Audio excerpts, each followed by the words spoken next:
ರೇಣುಕಾಸ್ವಾಮಿ ಅವರ ಶವವನ್ನು ಸಾಗಿಸೋದಕ್ಕೆ ಬಳಸಿದಂತಹ Scorpio car ಏನಿದೆ ಅದರ ಮಾಲೀಕರಾದಂತಹ ಪುನೀತ್ ಅವರು ಈಗ ನಮ್ಮೊಟ್ಟಿಗಿದ್ದಾರೆ.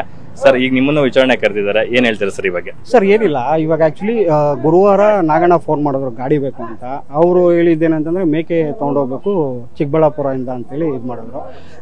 ಚಿಕ್ಕಬಳ್ಳಾಪುರದಿಂದ ಮೈಸೂರಿಗೆ ಮೇಕೆ ತೊಗೊಂಡೋದ್ರು ಸರ್, ಅಷ್ಟೇ ಗೊತ್ತಿರೋದು. ಗಾಡಿ ಇದಕ್ಕೆ ಬೇಕು ಅಂತೇಳಿ ತೊಗೊಂಡೋಗಿರೋದು. ಆಮೇಲೆ ಏನಾಯ್ತು ಅದೆಲ್ಲ ಮಂಗಳವಾರ ನ್ಯೂಸ್ ನೋಡಿದ್ಮೇಲೆ ನನಗೂ ಗೊತ್ತಾಗಿದೆ.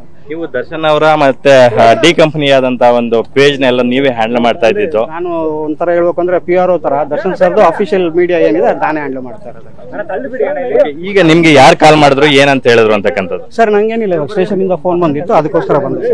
ಈಗಷ್ಟೇ ವಿಚಾರಣೆಗೆ ಹೋಗ್ತಾ ಇರ್ತಕ್ಕಂಥ ಪುನೀತ್ ಅವರ ಮಾತಾಗಿದೆ. ಕ್ಯಾಮ್ರಾ ಪರ್ಸನ್ ಸಂದೇಶ್ ಜೊತೆ ಲಕ್ಷ್ಮಣ, ಪವರ್ ಟಿವಿ, ಬೆಂಗಳೂರು.